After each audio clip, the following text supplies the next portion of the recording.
এই হিয়ারিং এর লাইনে।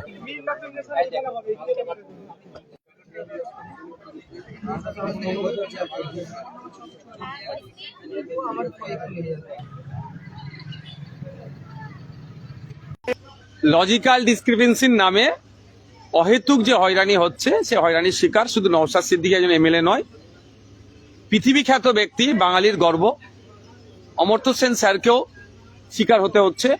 বেলুড় মঠের সন্ন্যাসীরাও এই শিকারের ষড়যন্ত্রের শিকার হচ্ছে। ফুরফুরা হিসেবে একাধিক পীরজাদা থেকে শুরু করে ইভেন স্বাধীনতা সংগ্রামী বীর পুরুষ দেশনায়ক নেতাজি সুভাষচন্দ্র বোস স্যারের পরিবারকেও এই হয়রানির শিকার হতে হচ্ছে। অহেতুক হয়রানি করা হচ্ছে, এর আমরা চরম বিরোধী। স্বচ্ছ ভোটার লিস্ট তৈরি হোক, তার পক্ষে আমরা, কিন্তু স্বচ্ছতার নামে মানুষকে যেভাবে রাস্তায় নামিয়ে এই ধরনের হয়রানি করাচ্ছে, এর আমরা চরম বিরুদ্ধে। তবে দেখেছে আসতে হবে, আইনের ঊর্ধ্বে তো আমরা কেউ নাই। আর্টিকেল 324 ইলেকশন কমিশন অফ ইন্ডিয়ার পাওয়ার আছে, সে তার পাওয়ারকে এক্সারসাইজ করছে, কিন্তু এক্সারসাইজের করার মাধ্যমটা একটু সরলীকরণ হওয়া দরকার ছিল। শর্ট টাইমে যেভাবে এই পদ্ধতি নিয়ে এসেছে, এসআইআর পদ্ধতি, ফলে এই হ্যাপাজারটা আরো বেশি হচ্ছে। আমরা দাবি করেছিলাম হিয়ারিং এ বুথ ভিত্তিক করা হোক, যে যার বুথে আমরা যেমন গিয়ে ভোট দিই, হিয়ারিংটাও যদি বুথ ভিত্তিক হয়, তাহলে এই যে হয়রানি, এখানে প্রায় আজকে প্রায় 4-5 হাজার মানুষ, জায়গা তুলনামূলক কম, কিছু করার নেই, পরিকাঠামোর অভাব, বাচ্চারা কারো কোলে বাচ্চা আছে, ইভেন এই কারো 10 দিন 12 দিন 15 দিন কোলে বাচ্চা নিয়ে এসছে, সেই বাচ্চাটাকে যে মা ফিট করাবে তার মতো পরিকাঠামো নাই।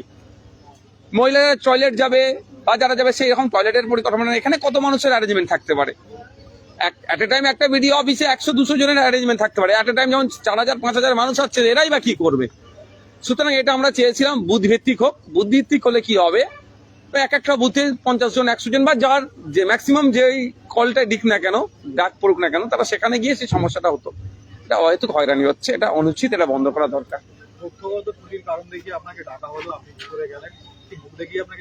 না, মুখ দেখে নয়, আর আমি মুখ দেখে ছেড়ে দিয়ে চলে আসার ছেলেও আমি না। কারণ আমাকে যখন ঢুকতে বলেছিল, আপনারা দেখেছিলেন লাইন আছে, আমি কিন্তু লাইন ব্রেক করে ঢুকেনি। আমি একজন জনপ্রতিনিধি, আমি যদি লাইন ব্রেক করে দিই, আমি যদি আইন বহির্ভূত কাজ করি, তাহলে সাধারণ মানুষ তাহলে কিভাবে কি করবে? সুতরাং আমি গিয়েছি, যে ডকুমেন্টস গুলো রিকোয়ারমেন্ট ছিল, 13টা যে ডকুমেন্টস এর কথা বলা হয়েছে, তার মধ্যে যে কোনো একটা, যেহেতু আমার 1987 সালের আগে জন্ম নয়, আমার 87 থেকে 2004 এর মধ্যে যাদের জন্ম, তার মধ্যে আমি পড়ছি। আমার নিজের একটা ডকুমেন্টস দিয়েছি, ভ্যালিড পেপার, সাথে সাথে আমার পরিবারের পিতা মাতার মধ্যে একজনের চেয়েছে, সেটা দিয়েছি, দুটো ডকুমেন্টস দিয়েছি, দিলাম, তারা ভেরিফাই করলো, স্ট্যাম্প লাগিয়েছে, হিয়ারিং হয়েছে, কি কি ডকুমেন্টস নিয়েছে তারা রিসিভ কপি দিয়েছে। কিন্তু যে নোটিশ পাঠাবার সুপ্রিম কোর্টে বলেছে যে প্রতিটা পঞ্চায়েত ওয়ার্ড লেভেলে এই নোটিশকে ঝুলানোর কথা, এখনো পর্যন্ত কিন্তু সেই সুপ্রিম কোর্টের নির্দেশনা অনুযায়ী এখনো পর্যন্ত আমাদের ফুরফুরা অঞ্চলে নোটিশ ঝোলেনি। অন্য কোনো অঞ্চলে ঝুলেছে কি আমি জানি না। সরকারের উচিত হবে, পশ্চিমবাংলা সরকার, এটা নিয়ে একটু সোচ্চার হওয়া।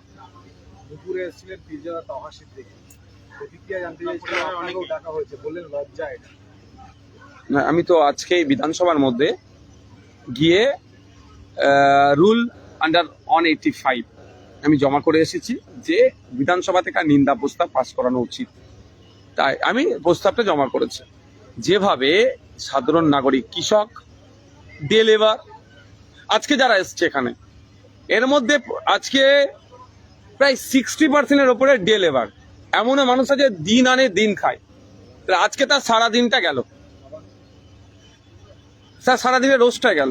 এই যে হয়রানি হচ্ছে, সেক্ষেত্রে আমার চাচাজান বলুন, আমাদের পরিবারের আরো সদস্যা এবং ইভেন সাধারণ মানুষ, প্রত্যেককে যেভাবে ডেকে হয়তো হয়রানি, মিসম্যাচ, একটা নামের শুধু ফুল স্টপ ছাড়া নামের বানান ভুল, তার জন্য ডাকা হচ্ছে। যারা 4 ভাই বোন, তাদেরকে 6 ভাই বোনের রোদ দেবা তার বেশি দেখিয়ে ডাকাতে থাকছে। এগুলো হচ্ছে অহেতুক হয়রানি করছে। এই হয়রানির জবাব মানুষই দেবে তার গণতান্ত্রিক প্রক্রিয়াতে।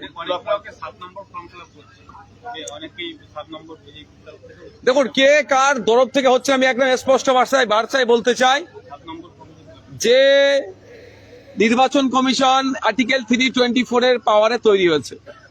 তারপরে আমি ভারতীয় নাগরিক, আমার ভোটার দানের স্বাধীনতা আছে আর্টিকেল 326। এরপরে এই যে ইলেকশন কন্ডাক্ট করার জন্য নির্বাচন কমিশনের একটা নিজস্ব আইন আছে, 1950 বা 51 তৈরি হচ্ছে। সে আইনের 21 নম্বর ধারায় বলা হচ্ছে, আমি যদি আজকে যে তথ্য দিলাম, যদি ভুল তথ্য দিই, আমার 1 বছর জেল হতে পারে, জরিমানা হতে পারে। আবার আমার নামে যদি কেউ ভুলভাল বলে, সে তারও কিন্তু ছাড়াবে না। সুতরাং কেউ যদি ফর্ম 7 দিয়ে, আমার রাগ আছে, আমার পাশের বাড়ির রাম কাকা বা রহিম চাচার নামে একটা ফর্ম 7 ফিল আপ করে জমা দিয়ে দিলাম, একটু বলে রাখছি, সে কিন্তু তৈরি থাকুন। আমার পাশের বাড়ি রাম কাকা বা রহিম চাচা, সে বৈধ ভোটার, আপনি তাকে অবৈধ বলে তার নামে ফর্ম 7 জুড়ে দিলেন। ওই রাম কাকা বা রহিম চাচার কাছে কেউ থাকুক না থাকুক, আমি থাকবো। যে ফর্মটা তার নামে মিথ্যা করে সাবমিট করেছে, তার বিরুদ্ধে আইনত ব্যবস্থা নেবো। এবং আইনত ব্যবস্থা নেওয়ার জায়গা আছে, তারও 1 বছর পর্যন্ত জেল হবে। আপনি যে বলছেন না ফর্ম 7 জমা দিচ্ছে, যে অন্যায় ভাবে যদি কেউ কারোর বিরুদ্ধে ফর্ম 7 জমা করে থাকে, তারও প্রস্তুত থাকুন আইনি লড়াইয়ের জন্য। পুরা পঞ্চায়েতে 18,000 ভোট, তার মধ্যে 13,000 ভোটারকে শুনানিতে ডাকা হয়েছে। জাঙ্গিপাড়া বিধানসভা কেন্দ্রে প্রায় 43,000 মানুষকে ডেকেছে, জাঙ্গিপাড়া ব্লকের প্রায় 33,000 মানুষকে ডেকেছে। সবটাই ডেকে নিতে পারত। 13,000 ডেকে কি, আমি ফুটবল অঞ্চলে বাড়ি, 18,000 কি ডাকতে? মানে কাজ তো আর নাই। বছরে 2 কোটি চাকরির গল্প শুনিয়েছিল, ফেল করেছে। বিদেশ থেকে কালো টাকা ফিরিয়ে নিয়ে আসার গল্প শুনেছিল, ফেল করেছে। কিছু তো একটা করতে হবে। এটা নির্বাচনের, এটা একটা ইস্যু, আর কিছু না। জাঙ্গিপাড়া ব্লকের 3টি পঞ্চায়েত সংখ্যালঘু অধ্যুষিত এলাকা, ফুলপুরা, কোদলপুর এবং মন্দির। সবচেয়ে বেশি নোটিশ দেখে ওই 3টি এলাকা। অনেকে তৃণমূলের পক্ষ থেকে অনেক অভিযোগ করছেন যে বেছে বেছে একটা নোটিশ সংখ্যালঘু এলাকায়। সব থেকে বেশি নোটিশ সংখ্যালঘু মুসলমানরা পাচ্ছে, তারপরেই দলিতরা পাচ্ছে, তারপরে আদিবাসীরা পাচ্ছে। অর্থাৎ পিছিয়ে বর্গের যারা, তারা সব থেকে বেশি নোটিশ খাচ্ছে। এটা বৈষম্য হচ্ছে তো নোটিশে। হ্যাঁ,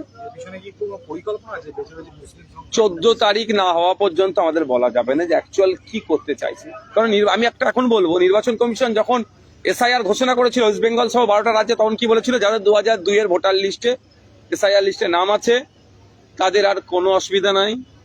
বা তাদের প্রজনী যারা আছেন, বাবা মা দাদু দাদি, এই 4 জনের মধ্যে কারো একজনের থাকলে তাদের আর কোনো দ্বিতীয় হওয়ার দরকার নেই। কিন্তু এখন কি দেখছি আমরা, 2002 এ যার আছে তাকেও লাইনে দাঁড়াতে হচ্ছে, যারা প্রজনী হিসাবে নাম দিয়েছে তাদেরকেও দাঁড়াতে হচ্ছে। তো সুতরাং আমি এখন কিছু বলবো, কালকে নির্বাচন কমিশন পাল্টি খেয়ে যাবে, কথাটাকে নিয়ে আবার অপব্যাখ্যা হবে। 14ই ফেব্রুয়ারি ফাইনাল লিস্ট পাবলিশ হচ্ছে।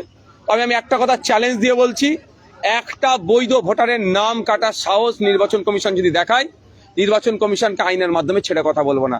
আর্টিকেল 326, আমাদের ভারতীয় আমরা নাগরিক, 800 বছরের ঊর্ধ্বে আমার আপনার ভোটদানের স্বাধীনতা দিয়েছে। এই স্বাধীনতা কেউ কাড়ার ক্ষমতা কারো নাই। কারো আশীর্বাদে, কারো অভিশাপে না থাকবে না যাবে। আমি বৈধ ভোটার, আমার নাম থাকবেই, কেউ আটকাতে পারবে না। Thank you.